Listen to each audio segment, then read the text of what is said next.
Estas son las últimas imágenes de Carla Turcios, una reconocida periodista salvadoreña. Poco después de salir de la redacción, su cuerpo fue encontrado al borde de una carretera solitaria. Está en posición fetal, con la cabeza cubierta por bolsas plásticas y sin documentos ni pertenencias cerca. La escena es fría, desconcertante, pero lo más inquietante está por revelarse. ¿Qué cosa terrible le ocurrió realmente a Carla? No te pierdas ni un segundo si quieres entender lo que realmente pasó.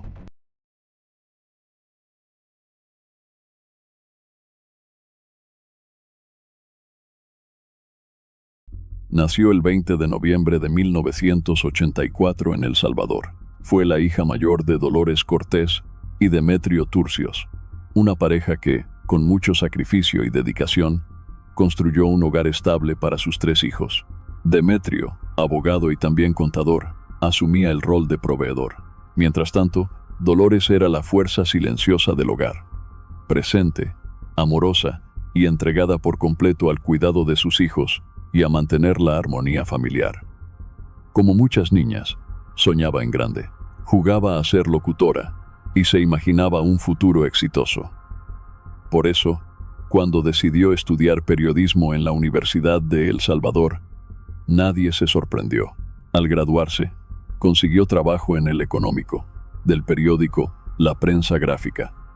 Ahí comenzó a construir una carrera sólida. En su vida personal, era muy cercana a su familia. El lazo más fuerte lo tenía con su madre, con quien hablaba a diario por mensajes, llamadas y videos.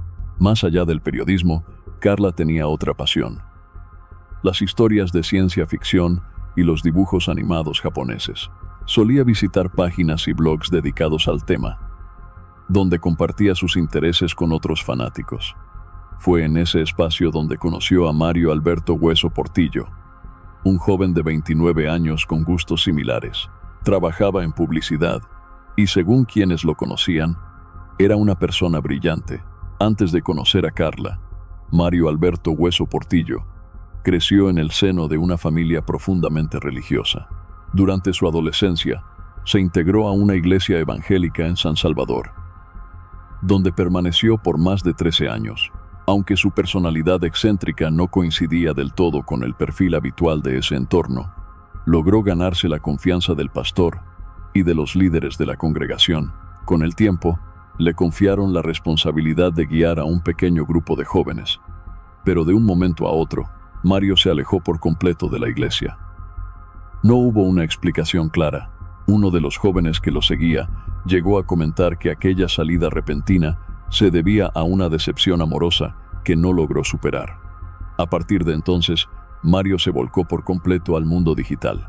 Pasó a ser un visitante constante de un blog muy concurrido, conocido por su contenido provocador. Sus publicaciones generaban controversia. Algunos lo criticaban abiertamente, pero otros, que compartían sus mismos intereses, comenzaron a entablar vínculos con él. Entre esas personas estaba Carla. Fue alrededor del año 2010 cuando ambos comenzaron una amistad que, poco a poco, se convirtió en una relación sentimental. Con el paso del tiempo, decidieron vivir juntos. Al poco más de un año de convivencia, recibieron una noticia que les cambió la vida. Carla estaba embarazada. La alegría fue compartida por toda la familia, y meses después nació su hijo, a quien llamaron Mario, como su padre. Sin embargo, todos lo conocían con cariño como Marito. Tiempo después, llegó un diagnóstico que exigió fortaleza. Marito fue identificado dentro del espectro autista.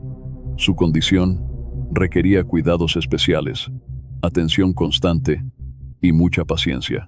Carla, como madre, hija, pareja y profesional, enfrentó esta etapa con determinación. Aunque su rol como editora en el periódico demandaba muchas horas, ella nunca dejó de esforzarse por estar presente y cumplir en todos los frentes. A pesar del estrés y del desgaste emocional, Carla mantenía la armonía en casa. Quienes la conocían sabían que no era fácil, pero ella siempre encontraba la manera de seguir adelante. En cuanto a su relación con Mario, sus seres cercanos la percibían como una pareja estable. Él, más pasivo y reservado.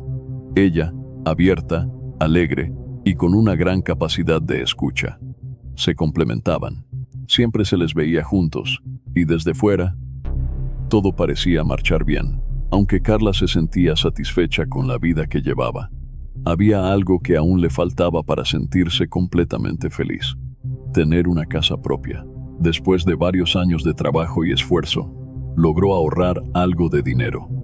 Con el apoyo de su padre, solicitó un crédito y finalmente compraron una vivienda en la colonia Costa Rica, en San Salvador.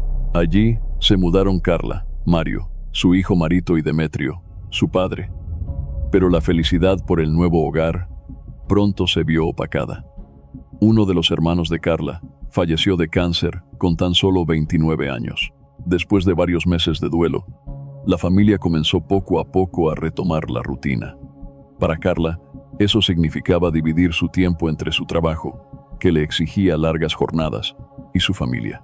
Sin embargo, algunas personas cercanas empezaban a notar que, a pesar de ser una mujer joven, profesional e inteligente, Carla no tenía vida social.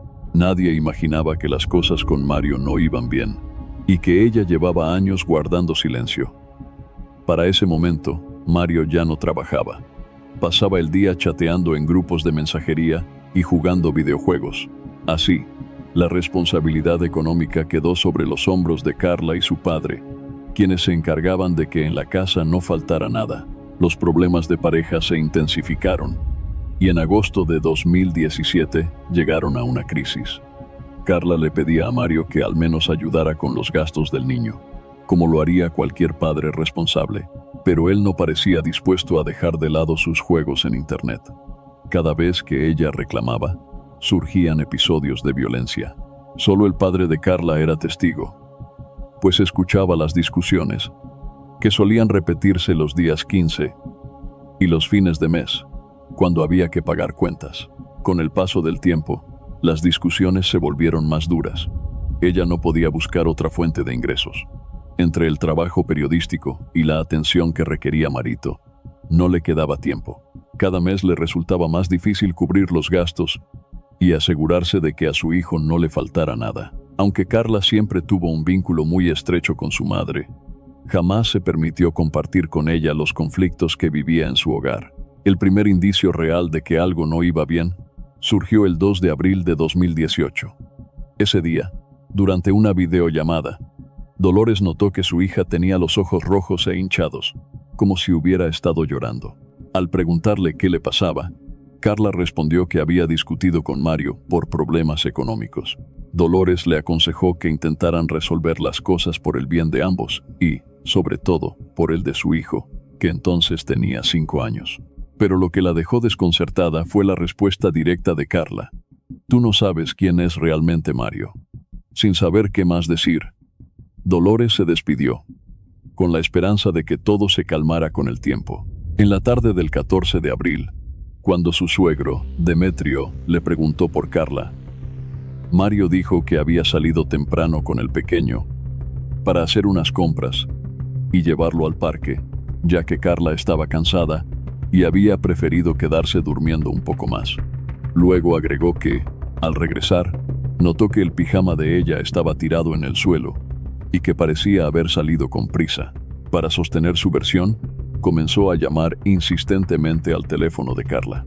Ante esa actitud, que no se correspondía con la forma de ser de su hija, Demetrio se inquietó y llamó a su hijo Manuel, preguntándole si sabía algo. Manuel respondió que no, y enseguida contactó a su madre, Dolores, quien se encontraba en el municipio de Mercedes Umaña, al oriente del país. Le pidió que regresara a San Salvador, porque no sabían nada de Carla. Dolores y su hija tenían planeado verse ese mismo día, pero esa mañana, Carla le había enviado un mensaje diciendo que no podría ir. Cuando Dolores lo leyó, eran cerca de las 10. Le respondió, pero no obtuvo contestación. No le dio demasiada importancia en ese momento, pensando que su hija estaba ocupada. Durante esa tarde, llamó a Mario para saber si había alguna novedad. Él le dijo que creía que Carla había sido sacada por la fuerza de la casa, mientras él seguía aparentando preocupación por su desaparición. una mujer se presentó en una delegación policial para reportar que había encontrado el cuerpo sin vida de una mujer al costado de la carretera. Los agentes de policía se dirigieron al lugar señalado y realizaron el levantamiento del cuerpo. En ese momento, no fue posible identificarlo, ya que no había pertenencias ni documentos personales cerca. El cadáver fue encontrado en posición fetal. Mientras los peritos trabajaban, cerca de las 7 de la noche, Mario comenzó a llamar a familiares y conocidos, preguntando si alguien sabía algo sobre el paradero de Carla.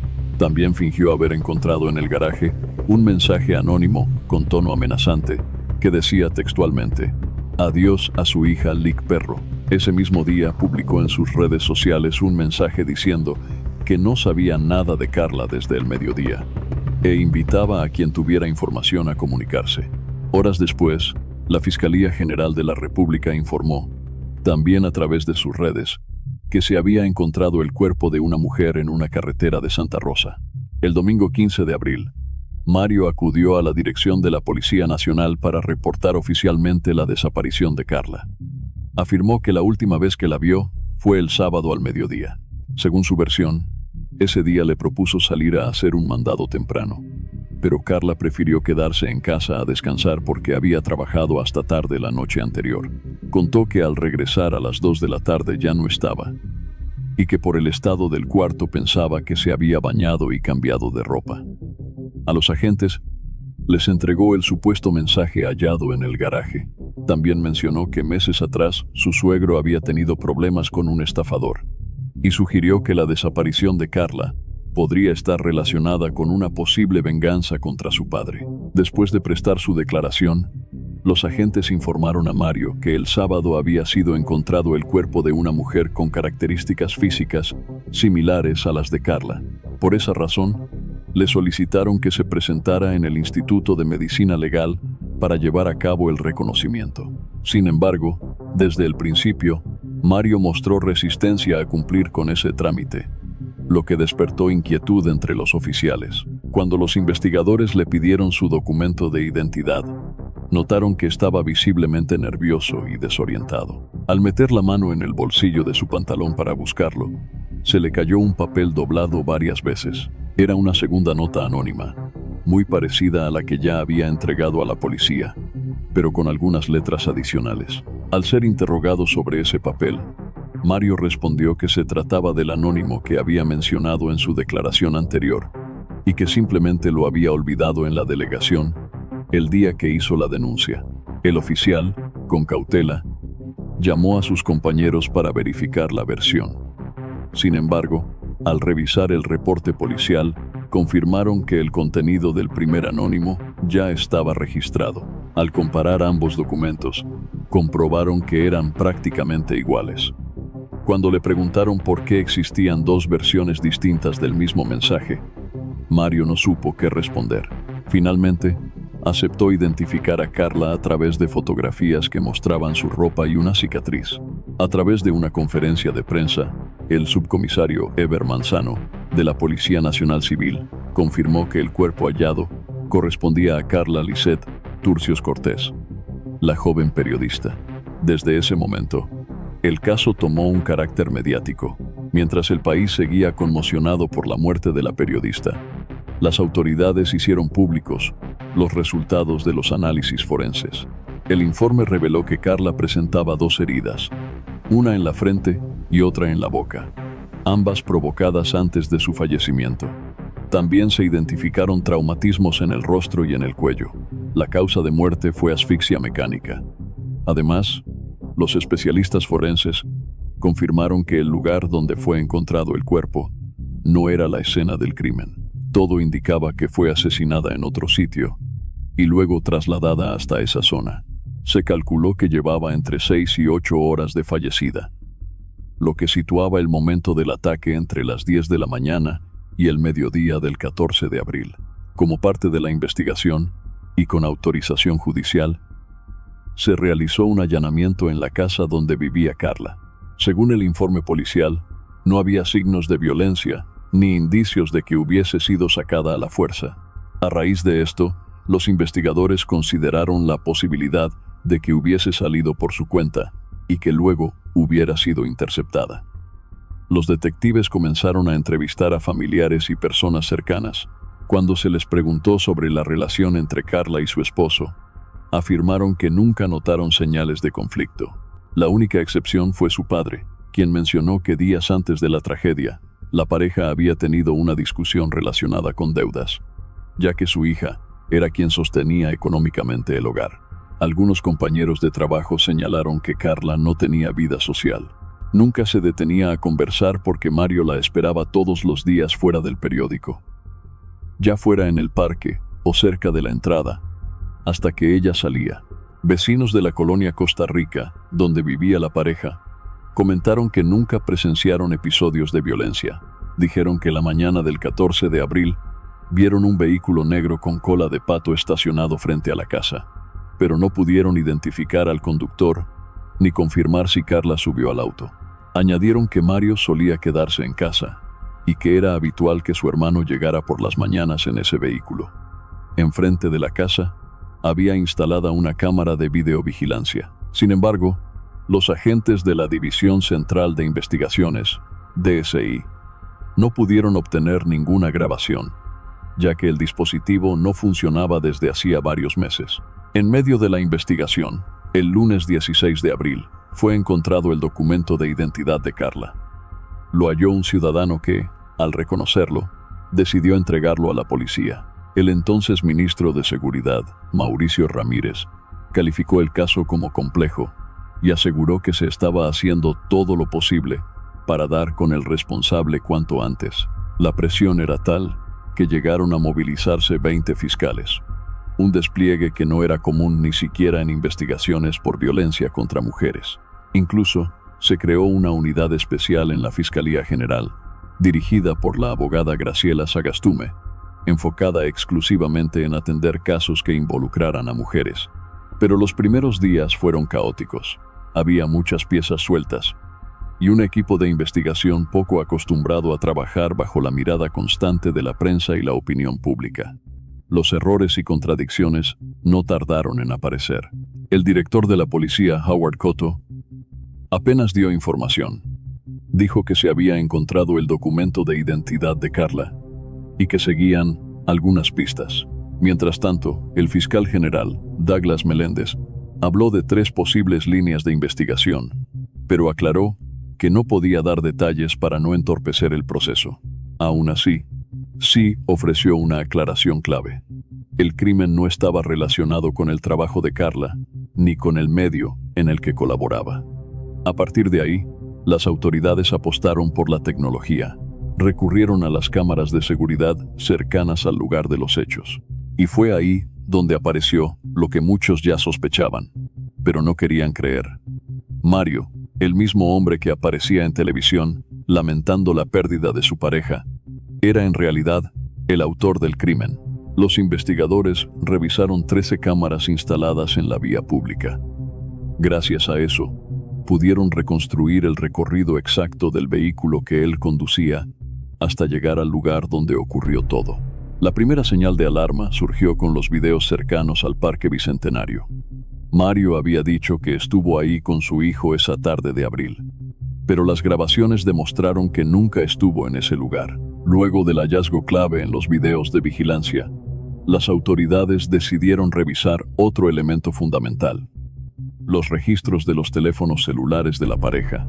Esa información confirmó que el sábado 14 de abril, ambos salieron de casa y se dirigieron hacia la carretera troncal del norte. Fue en ese trayecto donde Mario arrojó el teléfono de Carla, exactamente a la altura del kilómetro 7. Desde ese momento, solo el teléfono de él permaneció encendido. Horas más tarde, el celular de Carla volvió a activarse, pero con un nuevo chip registrado a nombre de otra mujer. Al investigar, se descubrió que el dispositivo había sido encontrado por un hombre que lo encendió usando un número nuevo. Fue así como la fiscalía logró recuperarlo. Con esta nueva información, se solicitó una orden para inspeccionar la vivienda donde vivía la pareja. Dentro de la casa, se encontraron elementos clave. En la habitación del hijo, Marito, hallaron una camisa del mismo color que la que llevaba el acompañante de Mario, en los videos del día del crimen. Esto reforzó la hipótesis de que el niño estuvo con él en el vehículo durante todo el trayecto. Con todas las pruebas reunidas, la fiscalía no tenía dudas. Mario era el principal responsable. La noche del 23 de abril se ordenó su captura. Fue detenido en un hotel ubicado en la zona de Metrocentro, justo después de haber dado una entrevista a Univisión. Estaba con su hijo cuando fue interceptado por agentes de la División de Investigaciones de la policía. Tras el arresto, fue llevado a las oficinas para ser evaluado médicamente. El informe confirmó que estaba en buen estado de salud. Después de su detención, el fiscal general, Douglas Meléndez, presentó una reconstrucción detallada de los hechos basada en imágenes captadas por 7 cámaras de seguridad. Esa reconstrucción permitió entender, entre otras cosas, cómo fue trasladado el cuerpo hasta el lugar donde finalmente fue encontrado. El fiscal general explicó que la investigación permitió descartar por completo las declaraciones que el sujeto había dado sobre lo sucedido. Una de las primeras señales fue que en la casa no se encontraron rastros de violencia, ni puertas ni ventanas forzadas, ni señales de que Carla hubiera sido sacada por la fuerza. Todo estaba en orden. Incluso, se confirmó que vestía la misma ropa del día anterior. Cuando recibió una llamada de su trabajo, esto desmentía la versión de Mario, quien había dicho que encontró el pijama tirado en el suelo, insinuando que ella se había cambiado apresuradamente porque alguien la obligó. Además, Mario fue cambiando su versión varias veces. Primero dijo que había salido con su hijo cerca de las 12:30 y regresado después de las 4 de la tarde. Luego, aseguró que se había ido a las 9 y regresado a las 10. Pero los vecinos aseguraron haberlo visto salir después del mediodía. Y eso mismo confirmaron las cámaras de seguridad. También afirmó que había pasado por una gasolinera a comprar agua. Pero la policía verificó que eso no era cierto. Y en cuanto a su supuesto paseo con el niño, mencionó distintos parques en diferentes lugares, pero ninguna cámara registró su presencia en esos sitios. El fiscal detalló la ruta que Mario recorrió ese día. Uno de los hallazgos más difíciles fue la confirmación, a través de las imágenes, de que un niño aparecía sentado en el asiento del copiloto. Esto indicaba que el menor estaba presente durante el momento en que su madre fue dejada en el lugar donde la encontraron. Según el fiscal, el caso estaba prácticamente resuelto gracias al uso de herramientas tecnológicas y las investigaciones realizadas en el domicilio. Aunque no se dieron detalles sobre el motivo, sí se confirmó que existía violencia económica y, posiblemente, abuso psicológico en la relación. También aclaró que Mario había mentido al decir que estaba comenzando un negocio, ya que se comprobó que pasaba la mayor parte del tiempo conectado a juegos y redes, sin trabajar. El director de la Policía Nacional Civil, Howard Cotto, reveló un dato importante que podía explicar el motivo detrás del crimen. Mario aparecía como beneficiario de una póliza de seguro de vida a nombre de Carla, con un valor de 350 colones salvadoreños, aproximadamente $40. Según las autoridades, él ya había iniciado gestiones para cobrar ese dinero. El 27 de abril, se llevó a cabo la audiencia inicial en el Juzgado 11º de Paz. La fiscal del caso, Ana Graciela Sagastume, de la Unidad Especializada para la Atención de Mujeres, solicitó que Mario quedara en prisión preventiva, acusado del delito de feminicidio agravado. Durante la audiencia, la fiscal señaló que los conflictos entre Mario y Carla venían desde tiempo atrás. Incluso mencionó que, en agosto de 2017, él había planificado una agresión contra ella, aunque no se dieron detalles en ese momento. Según sus declaraciones, el crimen fue motivado por problemas económicos, y se estableció que Carla vivía en una relación marcada por el control y la desigualdad. Tras escuchar los argumentos de la fiscalía, el tribunal ordenó la detención provisional de Mario y remitió el caso al juzgado especializado en delitos contra mujeres. El 17 de octubre, tras analizar las pruebas presentadas por la fiscalía, la jueza a cargo del caso resolvió que había suficientes elementos para llevar el proceso a juicio público. Sin más margen para aplazamientos, el juicio inició el 20 de enero de 2020 en el juzgado especializado para una vida libre de violencia contra la mujer. Durante las audiencias, La fiscal sustentó la acusación con pruebas científicas, como análisis de ADN, grabaciones de cámaras de seguridad y testimonios tanto de personas cercanas a Carla como de especialistas que participaron en la investigación. En total, la fiscalía presentó a 40 testigos. Luego de escuchar a todos los testigos, se presentaron los alegatos finales. La fiscalía pidió la pena máxima, 50 años de prisión. Después de 10 días de juicio, el 31 de enero, Mario Alberto Hueso Portillo, de 39 años, fue condenado a 50 años de cárcel por el feminicidio de Carla Turcios, su compañera y madre de su hijo. También se le ordenó pagar $40 en concepto de responsabilidad civil. La verdad es que en la noche del viernes 13 de abril, Carla recibió una llamada del periódico. Había surgido una pauta de último momento, algo habitual en su profesión. Mario la llevó a la redacción alrededor de las 10 de la noche y pasó a recogerla cerca de la medianoche. Al regresar a casa, Carla se fue directo a dormir. Estaba agotada. La mañana del sábado 14 de abril, entre las 8 y las 9, su padre salió de la casa para hacer una diligencia.